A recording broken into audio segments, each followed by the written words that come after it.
हम हमेशा एक औरत, बहन, बेटी को अपनी ज़िंदगी में चाहते हैं। उनसे बहुत सारी ज़िम्मेदारियाँ भी हम एक्सपेक्ट करते हैं। पर क्या सच में वो ये सब ज़िम्मेदारियाँ निभाना चाहती है? यही बताती हुई हमारी आज की कहानी शुरू करते हैं। कहानी की शुरुआत में हम निमिषा को देख पाते हैं, जो बहुत ज़्यादा खुश होकर डांस कर रही है। डांस ही उसका पैशन है और फ्यूचर में वो एक डांसर ही बनना चाहती है। पर इस सब के दौरान उसके घर पे रिश्ते वाले आ जाते हैं और दोनों की मंजूरी से शादी होने भी वाली होती है। यहाँ पे हमें पता चलता है कि सूरज एक टीचर है, जिस वजह से घर वालों को भी इस चीज़ के लिए कोई भी इनकार नहीं कि अच्छी वेल्दी फैमिली है और जल्द ही इन दोनों की शादी हो जाती है ना। शादी के बाद निमिषा थोड़ी थोड़ी करके इनकी फैमिली में एडजस्ट करना शुरू कर रही होती है। उसका हस्बैंड भी उससे बहुत ज़्यादा प्यार करता है, उसकी केयर करता है। सुबह उठते ही ये भी खाना बनाने लगती है, घर की जिम्मेदारियां संभालने लगती है और अपनी बहू होने की जिम्मेदारी को निभाती है। पर वो देखती है कि खाना खाते टाइम उसका ससुर और उसका पति बहुत सारा खाना मेज़ पे गिरा देते हैं, जो देख के उसे बहुत ज़्यादा घिन आने लगती है। पर उसे ये साफ़ तो करना ही पड़ेगा और उसके बाद उसकी सास वहीं पे बैठ के खाने लगती है, जो काफ़ी ज़्यादा ऑकवर्ड लगता है निमिषा को। पर वो कुछ कर नहीं सकती। उसका ससुर पूरा दिन फ़ोन चलाता है और उसका पति अपने काम का बहाना करके घर से बाहर रहता है। पूरा दिन घर का काम करने के बाद जब थकी हारी यहाँ पे निमिषा सोने की कोशिश करती है, तो उसका हस्बैंड यहाँ पे उससे क्वालिटी टाइम एक्सपेक्ट करता है। दूसरी ओर हमें पता चलता है कि कुछ दिनों बाद यहाँ पे निमिषा की ननंद की डिलीवरी होने वाली है, जिस वजह से उसकी सास को यहाँ से जाना पड़ता है। अब सास के जाने के बाद पूरे घर की जिम्मेदारी निमिषा के कंधों पे आ जाती है। वो बखूबी उसे निभाने की कोशिश करती है, पर कहीं ना कहीं उसे थोड़ी सी चूक तो हो ही जा रही थी और उल्टा उसकी जिम्मेदारियां दिन ब दिन बढ़ने वाली थी। इस बात से वो अनजान थी। बड़ी मुश्किल से वो घर का साम संभाल ही रही थी।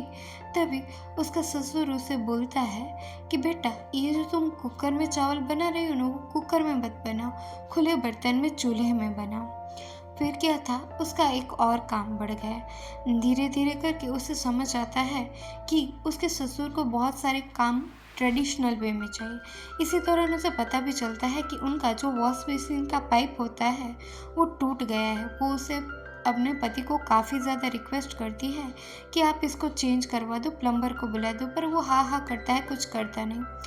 और इसी दौरान फिर से उसका ससुर आ जाता है। कहता है कि बेटा, मेरे कपड़े तुम वॉशिंग मशीन में मत धोना, हाथों से धोना। और क्या, एक और काम बढ़ गया। फिर भी कैसे भी करके यहाँ पे निमिषा अपना काम निभाने की कोशिश कर रही है। चाहे जो भी हो, अपने सपनों का तो गला वो घोट ही चुकी थी, पर इन सभी की रिक्वायरमेंट पूरी करना इसकी शायद ड्यूटी थी ना। यहाँ पे निमिषा अपने पति से कुछ उम्मीद लगा के बैठी थी कि वो उसका फ्यूचर करियर बिल्ड करने में उसकी हेल्प करेगा। जैसे कि वो एक टीचर है, उसमें थोड़ी ज़्यादा मैच्योरिटी होगी, पर ऐसा कुछ खास होता नहीं। और यहाँ पे हर वक्त निमिषा को अपने घर में ही उलझा रहना पड़ता है। एक दिन वो हिम्मत करके बात करती है कि वो एक डांस टीचर बनना चाहती है। पति तो हाँ कह देता है, पर ससुर का मन नहीं मानता, तो वहीं पे टोक देता है। और फिर क्या था, आ गई मनाई। कुछ वक्त के बाद ये दोनों रेस्टोरेंट में खाना खाने जाते हैं। वहाँ पे तो निमिषा को पता चलता है कि उसके हस्बैंड को अच्छे से खाना खाना आता है, पर घर पे जहाँ पे उसके कोई मैनर देखने वाला नहीं है, वहाँ से ही वो गंदगी शुरू कर देता है। जिस चीज़ के लिए निमिषा उसे बताती है, तो उस बात से नाराज़ हो जाता है और उल्टा उससे उसकी गलती के लिए सॉरी बुलवाने लगता है। यहाँ पे निमिषा का मन तो नहीं होता, पर फिर भी अपने रिश्ते को बचाने के लिए उसे वो सॉरी बोल देती है। अब सॉरी बोलने के बाद फिर से वही होता है जो शायद निमिषा नहीं चाहती थी, पर उसका पति उसके साथ ज़बरदस्ती करने लगता है।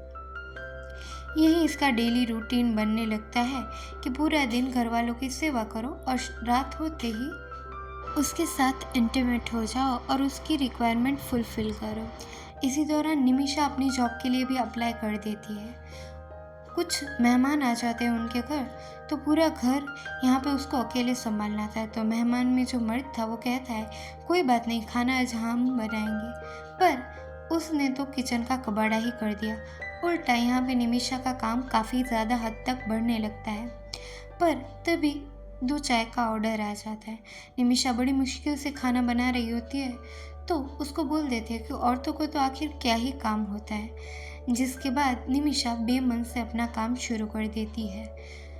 कुछ दिनों बाद उसे अपना अपॉइंटमेंट लेटर रिसीव होता है, जिसको लेके उसका ससुर उसे बहुत ज़्यादा खरी खोटी सुनाता है कि एक औरत का सही ठिकाना उसका घर ही होता है। आज तुम्हारी सास कितनी पढ़ी लिखी है, फिर भी उसने मेरी बात मान के अपनी पढ़ाई छोड़ दी, तो हमारे बच्चे कितना अच्छा फ्यूचर बना रहे। वैसे ही तुम्हें भी ऐसा ही करना चाहिए। और शाम को पति के आने के बावजूद उसका भी यही ओपिनियन था कि बाबा ने मना किया तो तुमने ऐसा क्यों किया। पर उसके यहाँ पे उसकी ख्वाहिशों के लिए कोई जगह नहीं थी। उल्टा तो वो उसके साथ उसके बेमन होने के बावजूद इंटीमेट होने की कोशिश करता है। यहाँ पे निमिषा उसे समझाती है कि वो एटलीस्ट थोड़ा स्लो रहे, पर उसके दर्द से उसे कोई लेना देना नहीं। वो तो सिर्फ अपने काम से काम चाहता है। अब इसी दौरान यहाँ पे निमिषा के पीरियड आ जाते हैं, जिस वजह से उसको घर से बाहर निकाल दिया जाता है एक छोटे से कमरे में। वो घर का कोई भी काम नहीं करेगी और घर में दूसरी ओर एक पूजा चल रही होती है, जिस वजह से यहाँ पे घर का काम संभालने के लिए सूरज की बुआ आती है। वो तो उल्टा ही इसकी मुसीबतें बढ़ाने पे तुली थी। वो घर का काम तो अच्छे से संभाल लेती हैं, पर अगर तुम पीरियड्स में हो तो तुम बेड पे नहीं बैठ सकती, बेड पे सो ही नहीं सकती। तुमने यहाँ पे क्यों स्नान किया, तुम्हें तो नदी में जाके नहाना चाहिए। घर में तुम्हारी अपवित्रता के लिए कोई भी स्थान नहीं। ऐसा कह के उसे हर बात पे खरी खोटी सुनाने लगती है। उसके अंडरगारमेंट्स बाहर क्यों दिख रहे हैं, हर छोटी बड़ी चीज़ जहाँ पे भी पॉसिबल है वहाँ पे उसने निमिषा को कुछ ना कुछ कहा ही है। पर निमिषा शायद ये सब सुन के पक चुकी है। और तो और जब उसका पति गिर जाता है बाइक से, वो उसकी हेल्प करने जाती है तो भी वो उसे अछूत समझ के उससे दूर रहने को बोलता है, जो सुन के अभी निमिषा के गुस्से का पारा टूट जाता है। वो अपनी माँ को कॉल करके ये सब बताती है, पर माँ तो कह देती है कि बेटा तुम्हारे जो पापा थे वो बाहर से पढ़ के आए थे तो वो ये सब नहीं मानते, पर अगर तुम्हारे ससुराल वाले ये सब मानते हैं तो तुम्हें ये करना ही होगा। जिसको जान के निमिषा काफ़ी ज़्यादा दुखी होती। वो इंटरनेट पे एक वीडियो देखती है अबाउट द पीरियड्स अवेयरनेस, पर वहाँ पे हमें पता चलता है कि जो लेडी ने ये वीडियो बनाई थी वहाँ के कुछ लोकल्स ने उसको भी बहुत मारा था, और यहाँ पे ये लोग निमिषा को भी मारने आए थे और वो वीडियो उसने शेयर क्यों किया। पर निमिषा के पीरियड्स में होने की वजह से कोई उसे हाथ नहीं लगा पाता, पर उनके मन में कोई द्वेष तो चल ही रहा था। यहाँ पे ये लोग वेट कर रहे होते हैं कि कब निमिषा नॉर्मल हो और वो रिवेंज ले। पर निमिषा के जब पीरियड्स ख़त्म होते हैं उसको तुरंत ही 2 चाय का ऑर्डर आता है। वो इतने गुस्से में थी कि वो बेसिन से निकलता पानी उनको कप में भर के दे देती है। ना ये जान के ये दोनों बाप बेटे यहाँ पे इसको मारने के लिए आते हैं, पर वो सारा गंदा पानी ये इन दोनों पे डाल के यहाँ से निकल जाती है। यहाँ पे वो अपने घर पे जाके अपने रिश्ते की सच्चाई अपने घर वालों के सामने रखती है। तभी उसी दौरान हमें पता चलता है कि निमिषा का भाई है, तो वो कहता है कि जाके पानी लेके आ। पर निमिषा उसे कह देती है कि अगर तुझे पानी पीना है तो तू खुद ही लेके आ। और सीन यहाँ से शिफ्ट हो जाता है और हमें पता चलता है कि निमिषा ने अब एक डांस एकेडमी ज्वाइन कर ली है। और तो और दूसरी ओर यहाँ पे सूरज ने भी एक लड़की से शादी कर ली है। ये कहानी यूँ तो बहुत साधारण लगती है, पर एक सामान्य औरत की जीवन कितना जटिल होता है और उसमें कितना ही मुसीबतों का पहाड़ होता है। उसके सपनों का गला घोट के कैसे वो अपनों को जिंदा रखती है, ये कहानी हमें बताती है।